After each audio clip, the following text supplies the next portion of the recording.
তনজং রঘুবরং সীতাপতি সুন্দরম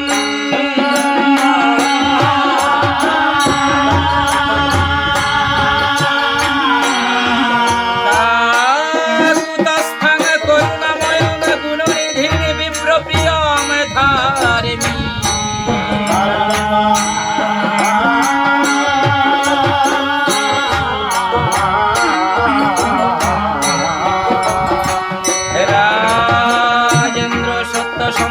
দশরথ তনয়ং শ্যামলং শান্তং মূর্তিম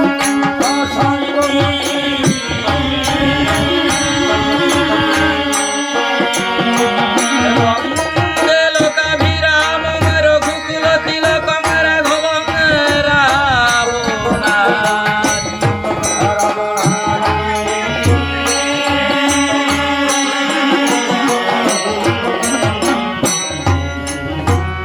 রামায় রামচন্দ্রায় রামভদ্রায় বেধসে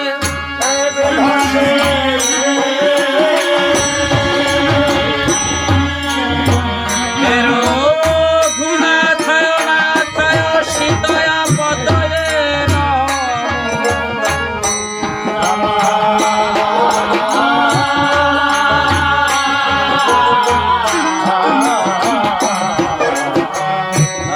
দক্ষিণে লক্ষ্মণ ধন্যী রামের বামেষ্ট জানকী শোভে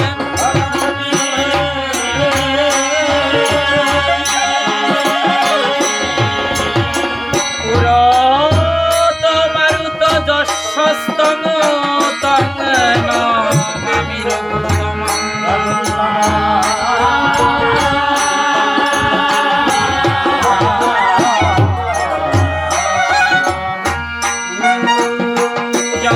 রাম রামিতি মধুরাং মধুরাক্ষরম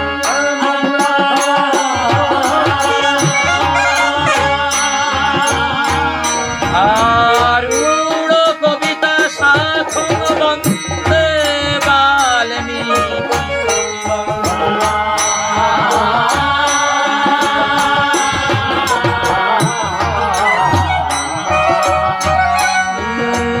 সমগ সরস্বতী আমার কণ্ঠে কর ভর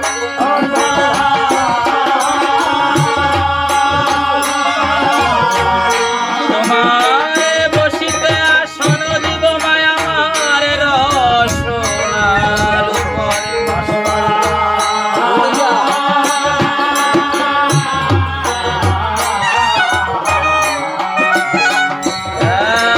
মধুর রাম নাম ভাইরে যে করে স্বরূপ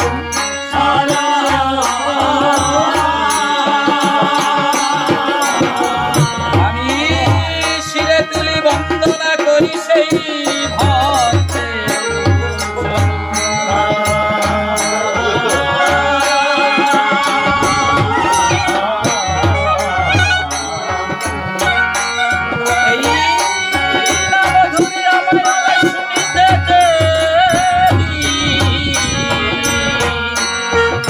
দেবীর মনে হলো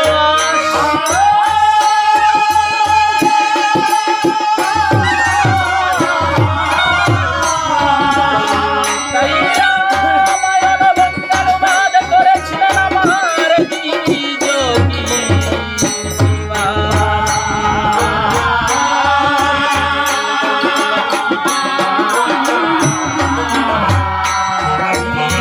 কৃতিবাস রচিলেন এক অমৃতের ভাণ্ড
সেতু বন্ধন রামে সাগর হলেন পার।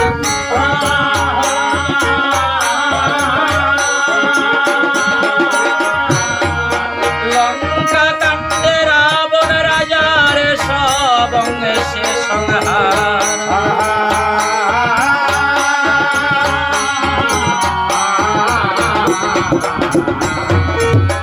উত্তরাখণ্ড এ যে সর্বকাণ্ডের অবশেষ।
সীতারে যুগল পদ্ম ঋণী পদ্মে করিয়া রাধ্য। আমি শুদ্ধ চিত্তে প্রণতি জানাই,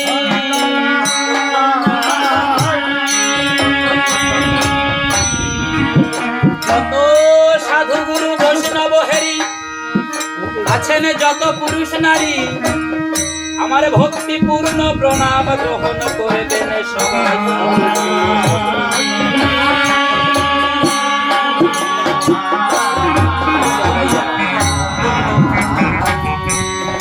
এই মানুষকে প্রণামে দিলে সেই প্রণাম ঈশ্বরে মেলে।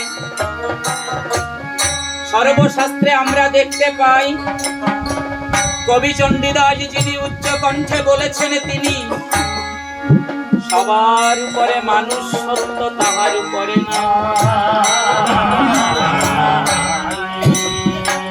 প্রেমের ঠাকুরে ভবা পাগলা আসি বাজাইলেন মিলনবাসী, আরে বললেন সবারে পাশাপাশি, আমি মানুষ ভালোবাসি গো, আমি মানুষ ভালোবাসি।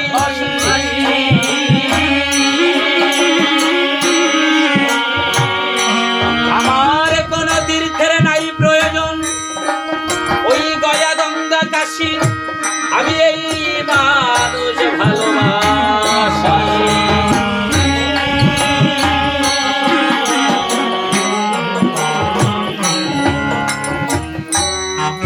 তাই সেই মানুষের চরণ লক্ষ্য করে আমি প্রণাম জানাই বারে বারে।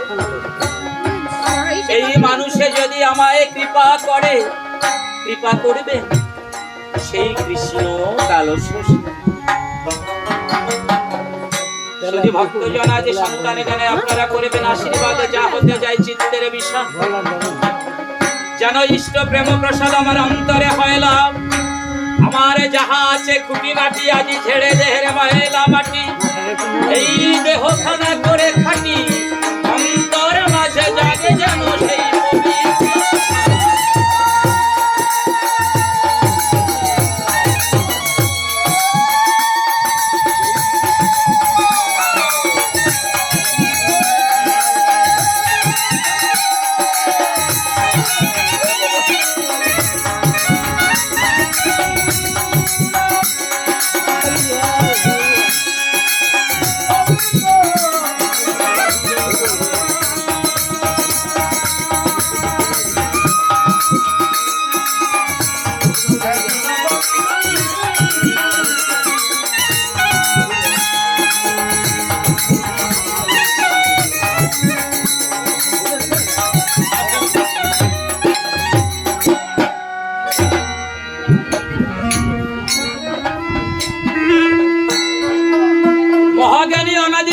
সরকার মহাশয় বললেন,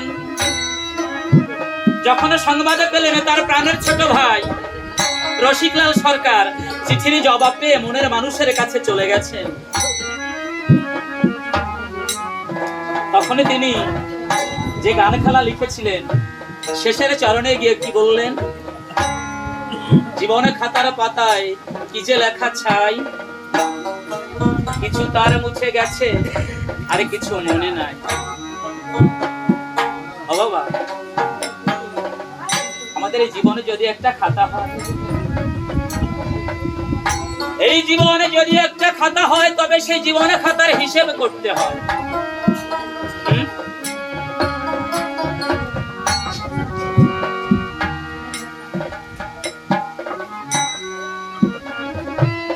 এই জীবনে খাতার হিসেব করতে হবে। কোন হিসেব?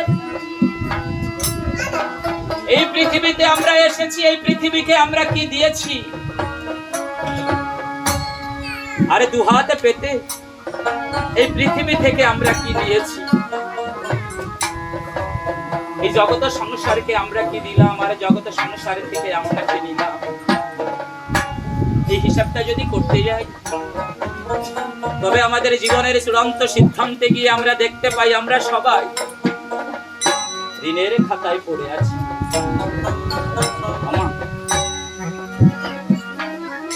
একটা নয়, দুটো নয়, আমরা সবাই পঞ্চ ঋণের ঋণী।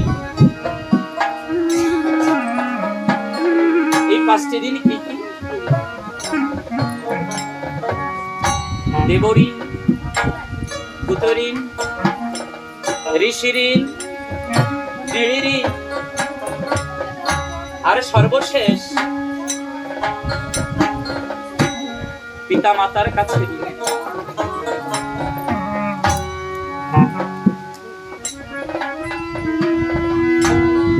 এই পৃথিবীর কোন সন্তান বা কোন ব্যক্তি যদি চেষ্টা করে, তবে প্রথমে যে চারটা ঋণের কথা বলা হয়েছে, অর্থাৎ দেবঋণ, ভূতঋণ, ঋষি ঋণ, নৃঋণ, এই চারটা ঋণ পরিশোধ করা যায়।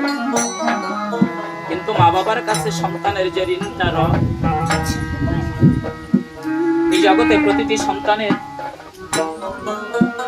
পিতা মাতার কাছে যে ঋণটা থাকে, ওই ঋণটা না এই জীবনের বিনিময়ে হলেও কোনোদিন শোধ দেওয়া যায় না। এই পৃথিবীর কোন সন্তান বুকে হাত দিয়ে বলতে পারবে না যে আমি, কোন ব্যক্তি তার বুকে হাত দিয়ে বলতে পারবে না যে আমি আমার পিতৃ ঋণ শুধিতে পেরেছি, বা আমি আমার মায়ের ঋণ শুধিতে পেরেছি। কেননা মা বাবা কখনো বলে না আমাকে ভালো খেতে দাও, আমাকে ভালো পড়তে দাও, আমাকে ধন দাও, আমাকে দৌলত দাও, আমাকে আরাম দাও, আমাকে আয়েশ দাও, আমাকে বিলাসিতা দাও, আমাকে ঐশ্বর্য দাও, আমাকে প্রভাব দাও, আমাকে প্রতিপত্তি দাও। কি চায় মা বাবা? ও বাবা, ভবনাট্য রঙ্গমঞ্চে তো আমরা পিতার ভূমিকায় অভিনয় করছি, আর মা আপনার তো মায়ের ভূমিকায় অভিনয় করে চলেছে। আমাদের জীবন দিয়ে বিবেচনা করি আমরা আমাদের সন্তানের জন্য কি না করি। কি চায় মা বাবা? ঠাকুরকে ডেকে বলে, ঠাকুর জীবনের যত দুঃখ আছে, যত জ্বালা আছে, যত কষ্ট আছে, যত বেদনা আছে, যত না পাওয়া আছে, যত নিপীড়ন আছে, হে ঠাকুর সব তুমি আমাদের রেখে দাও। এর বিনিময়ে তুমি আমার সন্তান সন্ততি ভালো রেখো।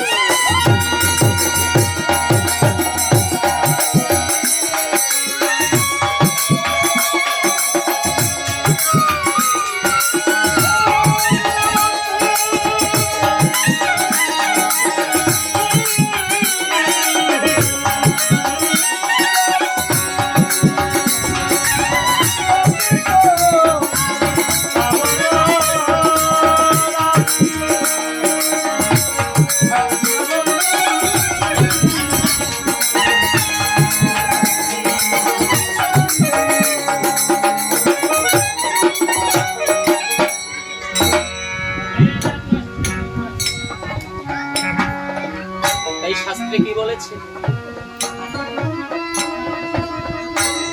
জীবিতে বাক্য পালঞ্চ, মৃতে ভুরি ভোজন, গয়া গঙ্গা পিণ্ড দানঞ্চ, সুপুত্রশ্চ লক্ষণ। অর্থাৎ যতদিন আমাদের জীবনে, যতদিন আমাদের গৃহমন্দিরে আমাদের জীবন্ত ভগবান, রক্ত মাংসের জীবন্ত দেবদেবী, আমাদের পিতামাতা, আমাদের শ্বশুর শাশুড়ি থাকবেন, এই জগতের প্রতিটি সন্তানের আবশ্যকীয় কর্তব্য ওই জীবন্ত ভগবানের পূজা করা, তাদের দেখাশোনা করা, তাদের সেবা শুশ্রূষা করা, তাদের দেখভাল করা। কিন্তু বাবা, এই পরম ধন যেদিন আমাদের জীবন থেকে হারিয়ে যাবে,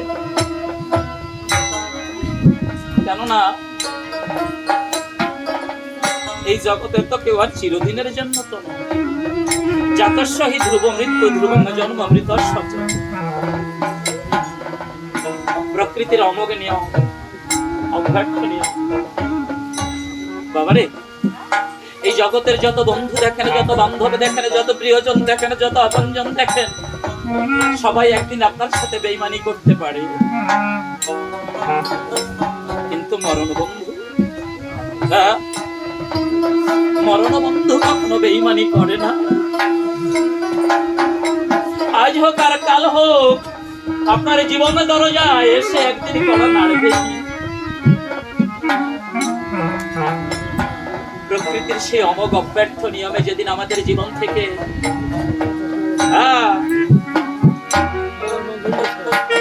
আমাদের পিতামাতা, আমাদের শ্বশুর শাশুড়ি চিরতরে বিদায় নিয়ে চলে যাবে, সেদিনও সন্তানের জীবনে কর্তব্য থাকে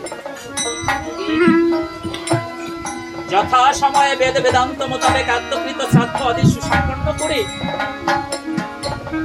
এমনি মতো অন্নদান মহাযজ্ঞের আয়োজন করে, আপনাদের মতো পরম ভক্ত নিমন্ত্রণ করে এনে চোখের জলে আপনাদের চরণ ধুইয়ে দিয়ে চরণ কমলে প্রার্থনা জানানো।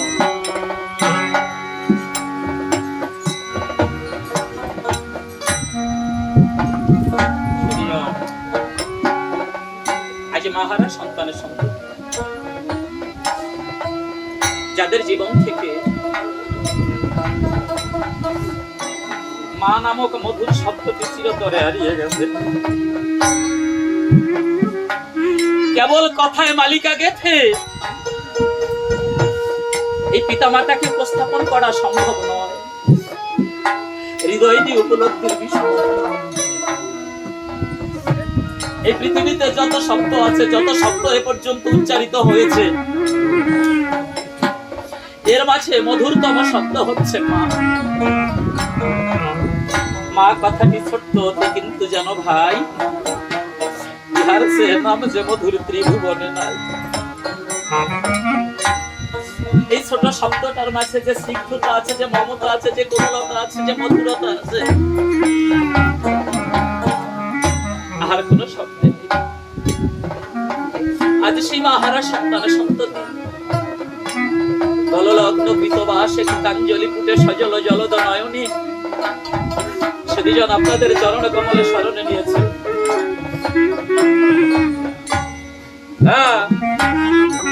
আজ আপনারা তাদের হয়ে সেই পরম পিতা পরমেশ্বরের কাছে প্রার্থনা করবেন, তাদের যে মাতৃদেবী হয়ে জাগতিক লীলা সংবরণ করে নাথের দেশে চলে গেছেন, এই মায়াময় সংসারে ধর্ম পালন করতে করতে সেই বিদেহী আত্মার কর্মজীবনে জ্ঞাত বা অজ্ঞাত ভাবে যদি কোনো কলুষ কালিমা, যদি কোনো পাপ এবং কিলতা, যদি কোনো আবিলতা, যদি কোনো ভুল ত্রুটি, যদি কোনো অন্যায় অপরাধ থেকে থাকে, হে কৃপাময় তুমি তো কৃপা বাড়িতে, তব কৃপা বাড়ি পরিশোধ করে তাকে পরিশোধন করে পবিত্র করে তোমার রাতুল চরণ তাতে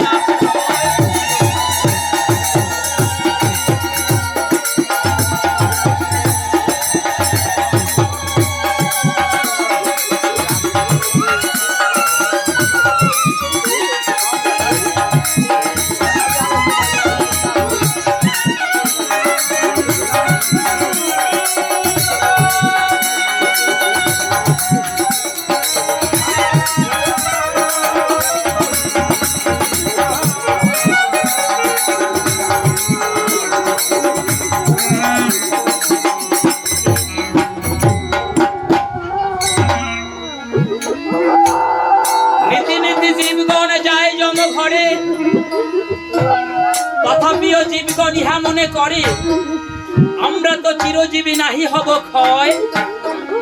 ইহার চেয়ে কি আশ্চর্য আছে মহাশয়? কি ভাবছেন চিরদিন থেকে যাবে? বাবারে, আমাদের পূর্বপুরুষগণ চলে গেছে, যেতে যেতে একটা সত্যকে উপস্থাপন করে গেছেন। কি সেই সত্য? যে মেসেজটা আমাদেরকে দিয়ে গেছেন, কি সেই বার্তা? কি বলে গেছেন যেতে যেতে?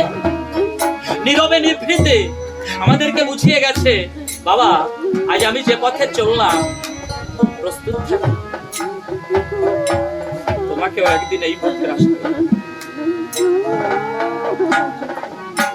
জীবনে যেন পদ্ম পাতার শিশির বিন্দু,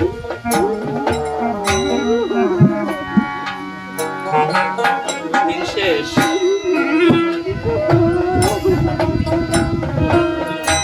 বালুকা বেলায় ঘর বেঁধেছ মন,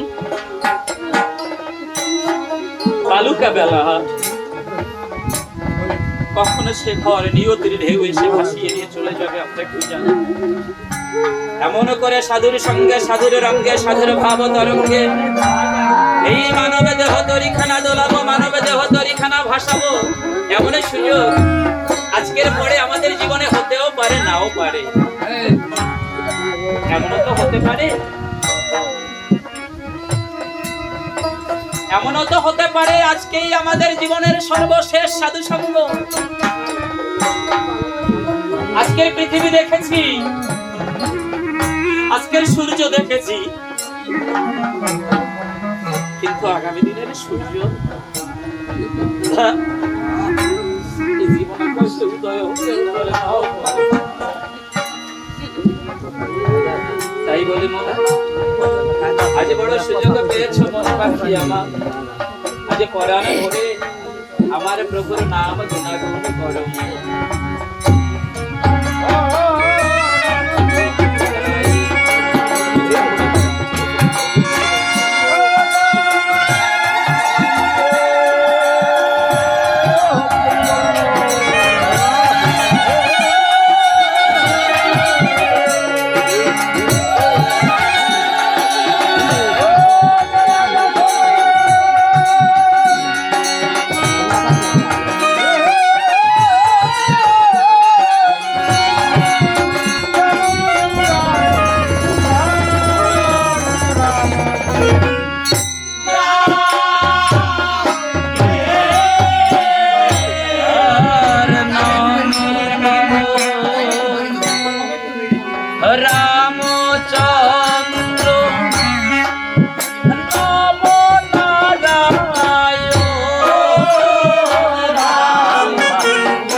রাম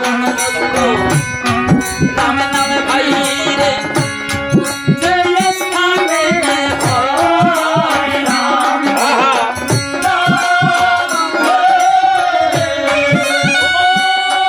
সেই স্থানে অযোধ্যা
আমি জানি প্রভু তুমি নিখিল বিশ্বের স্বামী, তোমারে পূজিতে হইয়া আছি আমি ব্যর্থ। নাই মোর ভক্তি বল, ক্রমে হলেম দুর্বল, আমি হারিয়েছি পরমের পরমার্থ। দেবতা গান্ধর্ব আদি পাহাড় কিংবা জলধি করে তোমার ধ্যান, চন্দ্র সূর্য গ্রহ দলে সবই তো তোমার ইশারায় চলে, তুমি ব্রহ্মার ব্রহ্ম জ্ঞান। কে আছে তোমায় বর্ণে, বর্ণিতেও হার মানে বর্ণে, স্বর্ণে পর্ণে তব প্রীতি ঝরে, ওই গাছের পাতায় যত রেখা, রেখা নয় দয়াল তোমার নামটি লেখা, কেবল দেখার মতো আখি দিও। আছেন যত সাধু সহতে সবার চরণে দণ্ডবোধ, একটু লক্ষ্য রাখবেন এই অধমের প্রতি। সদভাবে যেন চলি, সত্য কথা যেন বলি, সঠিকভাবে থাকে যেন নি। কেননা শাস্ত্র মাঝে দেখতে পাই ঝিনুকেতে কিছু নাই, যদি পড়ে তাতে সাথী নক্ষত্রের জল, ওই সাথী নক্ষত্রের জলের ফলে তবেই তাতে মুক্ত ফলে, শাস্ত্র মাঝে আছে অবিকল। আমিও শূন্য ঝিনুকের ন্যায় আজ দাঁড়িয়েছি এ সভায়, শক্তি ভক্তি জ্ঞান গরিমা আমার কিছু নেই, তবে একটি ভরসা আমার আছে, বলি আপনাদিগের কাছে যদি সাধু গুরুর চরণ ধরি। কেননা সাধু গুরুর কৃপা হলে পরে মরা গাছেও ফুল ফোটে, সর্বশাস্ত্রে আছে তার প্রমাণ। আপনাদের আশীর্বাদেরই জোরে আমার অন্তরে যেন সেই প্রেম ফুল ফোটে, ওই ফুলের সুরভি আপনারাই করবেন আস্বাদ। শিক্ষাগুরু গোসাই আমার কদমবাড়ি নিবাসী কালাচাঁদ, যিনি আমার হৃদয় আকাশের চাঁদ, আমার সেই জীবন্ত ভগবানের চরণে আমার ভক্তিপূর্ণ প্রণাম জানাই। হে বান্ধব, হে দরদি, হে কৃপাময়, তুমি যেখানেই থাকো আমাকে তুমি ভালোবেসে আমার হৃদয় মন্দিরে বসে রসাভাসে রাম কথা, হরি কথা, কৃষ্ণ কথা, ভক্তের কথা, ভগবানের কথা তুমি আমাকে দিয়ে বলাইও। এই তোমার রাতুল চরণে নিবেদন। শুধু ভক্তবৃন্দ, আমার গুরু মহোদয়ের কৃপায়, আমার পিতামাতার আশীর্বাদে, আর আপনাদের মতো ভক্ত সজ্জনার আশীর্বাদে ওই অনন্ত অসীম রামায়ণে কাব্য সিন্ধু হতে আমি যৎকিঞ্চিত অভ্যস্ত হয়েছি। সেদিন আপনারা জানেন, রামায়ণ কেবল একটি ধর্মীয় গ্রন্থই নয়, এই ধর্মীয় গ্রন্থ হবার পাশাপাশি রামায়ণ কিন্তু মহাকাব্য, যাকে বলা হয় আমাদের কালচারাল ডকুমেন্টস, অর্থাৎ আমাদের সংস্কৃতি